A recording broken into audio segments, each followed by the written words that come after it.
right, we're out here playing around. She'll crawl out, but lockers would really help. So got some in the works.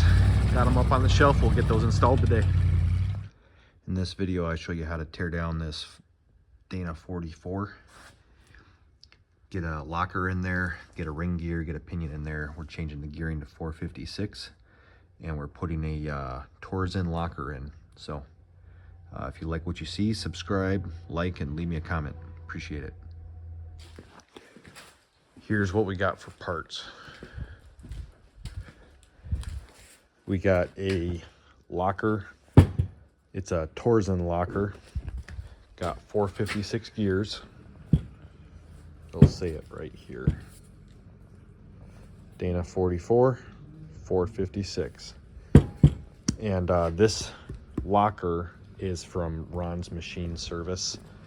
He told me, or I guess the salesman told me, this is essentially the exact same as the Nitro. So first things first, we're gonna get this gear on this locker.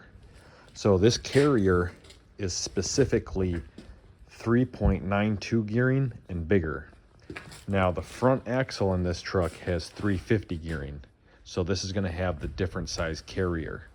So if you want to upgrade from a 350, which is stock gearing, to anything, I don't care if it's 392, 410, 411s, 500s, whatever you want.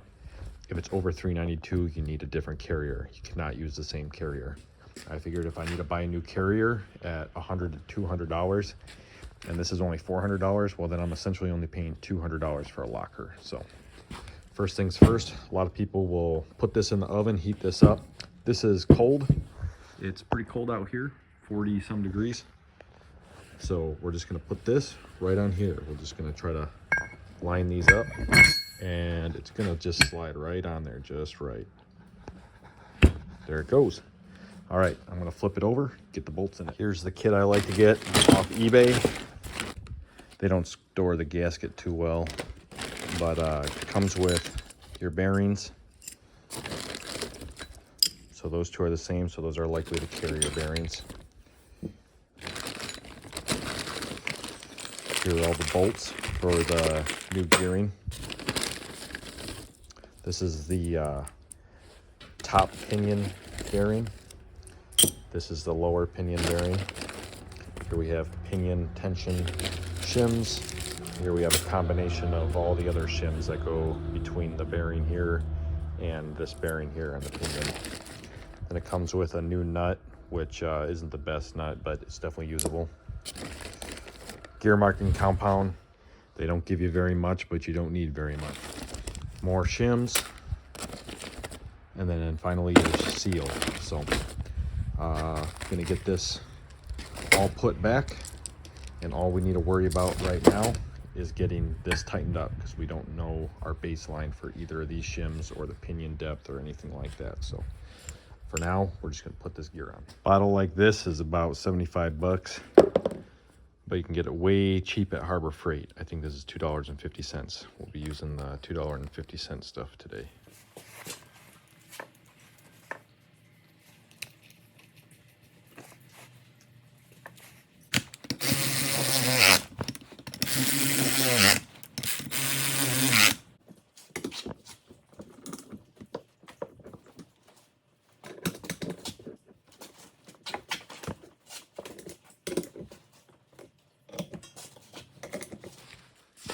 Torque specs on these, 55 pounds. Now that we got the ring gear on, we have all this tightened down to spec. We can put this off to the side, start ripping this bad boy apart.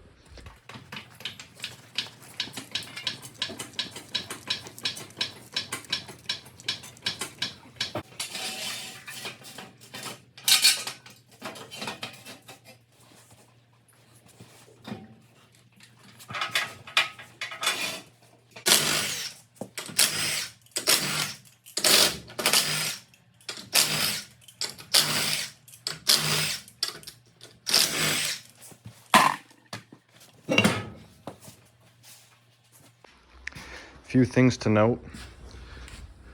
You might not have nice U-joints here. Might as well just do them while they're here. Do not throw this baffle away. You see mine has grinder marks and stuff on it. I just smacked it off thinking I could buy a new one. These are special order from Spicer. These are pretty hard to get, so make sure that you keep these. This rubber piece you can buy at O'Reilly's. I think it's $11, and it comes with the seal right here and this bearing. Pretty good deal. However, it does not come with this. Now, this seal sits on the outside here. It's very important. It doesn't seem like it's gonna fit, but trust me, it fits on the outside. And that outside will then allow it to mate completely around here, keeping all your grease inside your inner spindle. So.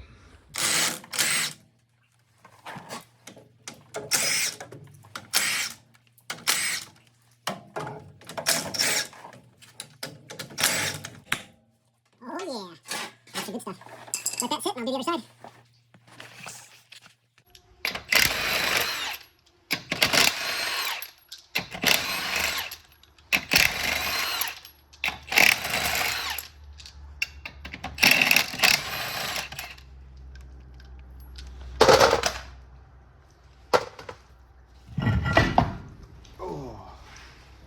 Wheel out of our way. Very nice, very nice.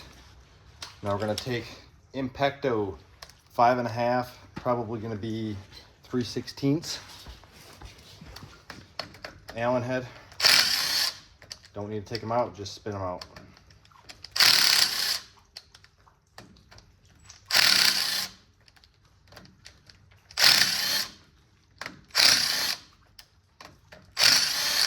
Sometimes the cap will come off on its own. The other side I had a hammer off. Get yourself a nice towel. Now that we're working on the axle parts, I'll put it right back here, right there. Now this part should come right out. Doesn't come out, take your hammer. A little bit of leverage, oops. Pulls that spring right out.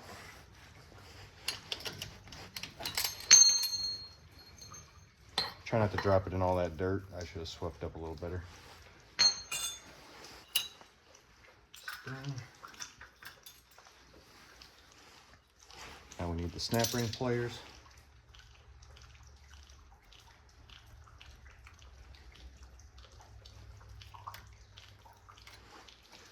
All right, now we can pull out the inner gear. Now we need the special tool. Impacto.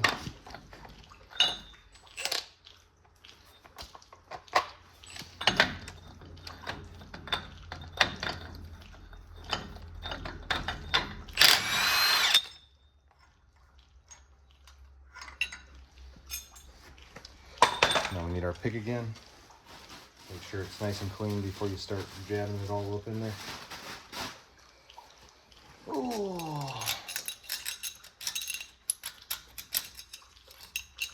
We're pulling the inner washer out. It's what sets the inner nut. So it's got a little tab right there. Just gonna go there. You can come back and impact this last one. However, I forgot a part, and that is pulling off the brake caliper. So this is a 9/16 head.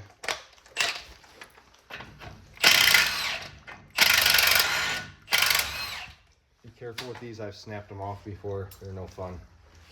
Now we take a hammer and a punch. Got to take the lock ring out. I always go towards me.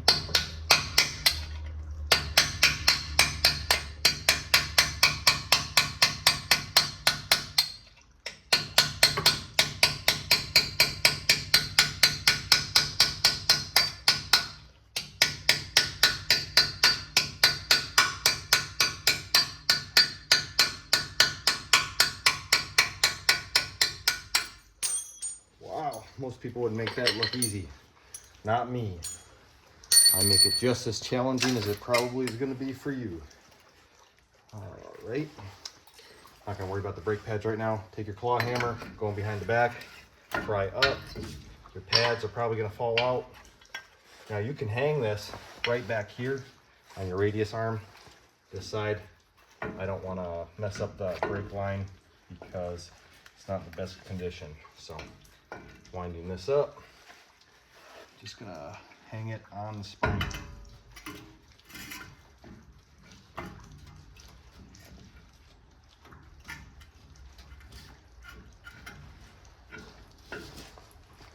Okay, now we can take off that last nut and the whole spindle hub assembly will come out. Famous last words, right? There we go. Take our clean pick, get that off, set another towel out because there's a lot of grease in this one. Oh yeah! Now if you do that right, you can just leave it and put it right back on the same way. Now typically I like to take a blue towel because I hate grease. I'm just going to put it on there like that. I'm going to do it again once I take my 11/16. Yep.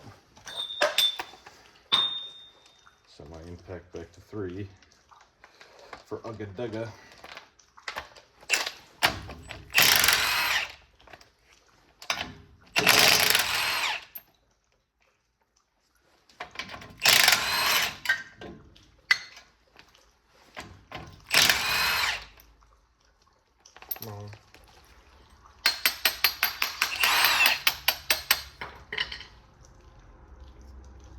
It's part of the tool forever. Just kidding. There you go. Okay. Now for this part, try not to hammer on this part. And if you're using a metal hammer, use a piece of wood. But I'm going to use a dead blow, and I'm going to hit closer up here. And all I'm doing is walking the inner part of the back side of this spindle. So I'm going to take my dead blow mallet, which I left over here, and I'm going to push down on the spindle, not on the axle, and not hit myself. And I'm going to pull it the direction I'm hitting it. I can see it walking. Yours might just keep hammering and hammering. That is shockingly easy. I've never had that happen before. It's a good thing I'm videoing because no one would ever believe me if you've done this before. Might as well get another towel out here. Put it right there. Put this down because it's got the needle bearings. All right, and then all I need to do now is take a towel. Should be a paper towel, but I just used the last one. Put it around my axle so I don't get all the grease messed up. I just need to pull this out until I feel it fall. Good to go. Now that we have both axles out and the diff cover drained, can pull the drive shaft. It's the next step.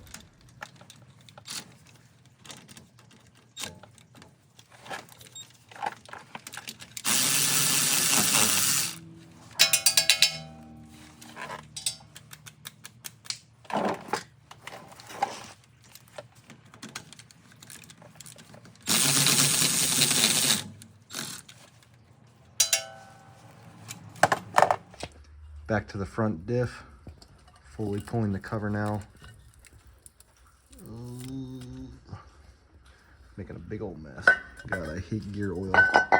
Some sticky, nasty stuff. So everything looks nice and clean in there. I'm gonna try to get this paper gasket off. Oh yeah, we could reuse that again if we want. It's not necessary because I have one. I'm gonna get this cleaned up. Get this mess cleaned up. Now that that cover's off, I can let this drain a little bit, but I'm gonna take those carrier U-bolts out. Just 1, 2, 3, 4. And typically they're marked. So you have a O right there in the vertical position, O right there in the vertical. I've been in here before. I got 2 dots there, 2 dots there, 1 dot there, 1 dot there, but the O is in the horizontal position, horizontal position. That's all you got to worry about. So you can pull these, and then rip this out of here. Just that little bit of time we were romping on it with the old gear. Got a lot of metal on the bottom. I know that oil looks pretty good, but man, is it metallic. So I'm gonna have to do a good clean out on this. Here's my pro tip you're not gonna get anywhere else. Got the caps off, so this could fall. So I put my drain pan, so it's just barely catching right on the lip. And I got this rubber mat here in case it falls. It's gonna fall onto a rubber mat and not in my oil pan. I kind of have a bad habit of that. So I'm gonna work on getting this out. My favorite method is putting in a towel in the back and turning this, and that will make this pop out. It's pretty cool. Ended up going with the classic yank it out like a caveman, just grabbed it, pulled it really hard. Eventually she went, so time to get all the sticky goo off of this, pull these bearings off. These are your options as far as specialty tools go. So this is just a simple puller. Showed you the part number there. And this carrier has holes in it designed specifically for pulling the bearing off with one of these. You can buy the $400 name brand bearing puller. I've seen a $120 Beaver puller. Or if you can find somebody that can machine you one of these bearings, machine the inside of it out, you can have a setup bearing. Then you will never need any specialty tools at all. You'll just put the bearing on, put the shims on, put the bearing on, be golden. I have yet to have a setup bearing. I have a setup race right here that I ground down, but that's easy. I just use a grinder, ground down a little bit at a time, and that was good. But as far as a setup bearing goes, those are hard to come by. So I'm just gonna have to use my puller. Carrier side had 070. So I'm just gonna put this whole stack right on the locker side.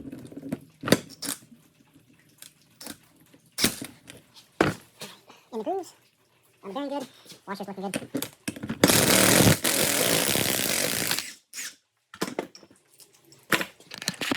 There's too much rattling around. So pulling this, I did damage the shim a little bit. I can actually break this off and still use it, believe it or not. All that's gonna do, I can flatten this by hammering it, and it's just gonna help it sit flat. But this damage, I can also just flip it over and it will sit in this hole here. So I'll get a measurement on this now.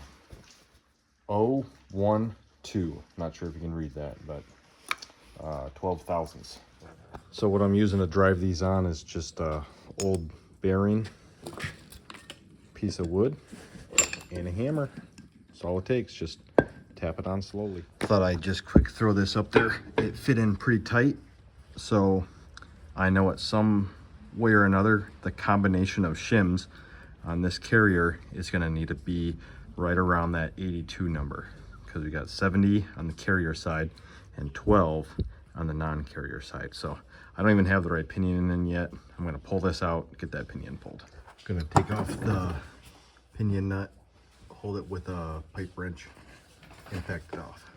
So sometimes when you take that nut off, you have to lightly tap on here, but the bearing was not that tight on my pinion. So on these old Fords, all these rotation resistant Dana 44s, they have baffles on them.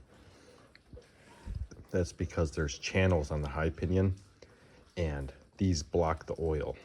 So only a little bit of oil can seep past these, and that allows a bunch of oil to pool up around the bearing, keeping the bearings from burning up. So we need to safely get this baffle off of there and put it onto the next one.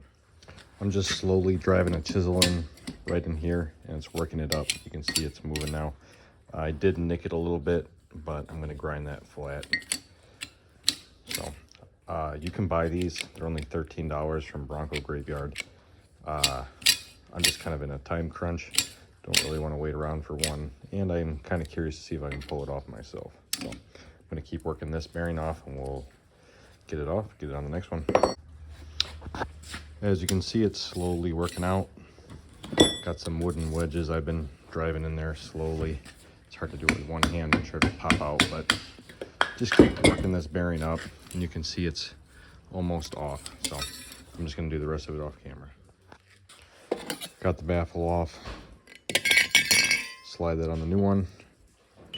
Now I'm going to tap the bearing back on. Got the new bearing pressed on, or I should say the same bearing pressed on the new pinion. So now I can get this inserted into the differential and get a pattern. Okay, got the ring gear in. just barely moves. I could put my tool on here, and I probably will, but you want it to just like feel like it's not moving, but hear it click. That's pretty much it. So time to put some gear paint on here and run a pattern. Looking at our pattern, the pinion is a little on the shallow end, probably about 5/1000ths, but the way the locker is designed, I'm not going to be able to easily pull my bearings off without having a special bearing pulling tool. So I'm going to run it like this. I've seen people take their time, get these set up perfect, then blow them. There's 100 different things that could be a problem. I mean, if your bearings are worn out, if your preload isn't perfect, you know, if your axles are warped at all, if there's 100 different things that could go wrong. I've seen people run a bad pattern for 100,000 miles. I've seen people run a perfect pattern for 10,000 miles. So I usually drive with my hubs free, so this is only going to affect us when we're four-wheeling. And I have a feeling that the rear is going to be far more important than the front. So I'm going to run that. I'm going to put the cover back on, get it full up with oil. Getting it back together. These 4 bolts, 75 pounds of torque. And then we can put the axles in. When sliding these back in, try not to touch the tubes, the walls, so just going slowly, lift up, and there she goes. Both axles are in. I can start reassembling this. All right, under the truck, there's the driver's side, there's the passenger side. Oh, I'm not sure if I'm gonna be able to show this good from under here, but got a drill hooked up to the yoke. Going backwards, going backwards, going backwards, going backwards. I use this copper gasket maker. Just gonna put a very light film around the edge, and I put a light film around the edge of the cover, and then I like to stick the paper to this one so I don't screw up the paper part, and then just put it all together. Get the paper on. Get it lined up. Time for the cover. Getting the last bolt in, and I'm pretty sure these get torqued down to, I don't know, I'm just gonna say 45 pounds. But I'm just gonna tighten them down in a crisscross pattern until I start to see this stuff come out, and let it sit. So now I can finalize the backside, get the yoke all tightened up. Got the yoke tightened down, but I'm not gonna put the drive shaft in till we have the oil, because I wanna be able to spin this while everything's free floating. While I'm waiting for all this to set up and dry, I'm gonna put the brakes back on. So just get this piece just like such, like I got it in my hand, and then you're gonna tap it in just like that.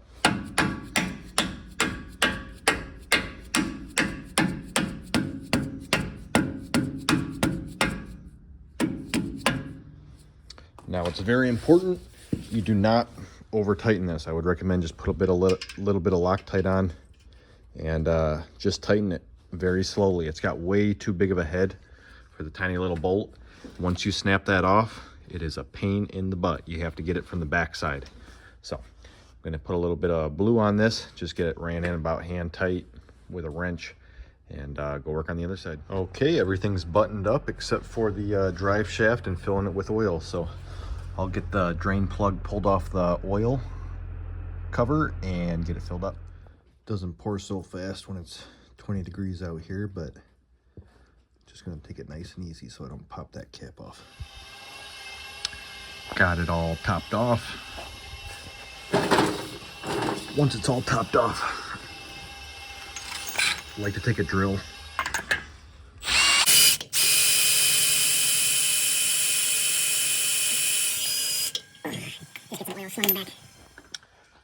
Put a new breather on. I just routed it into the frame and zip tied it to the old area.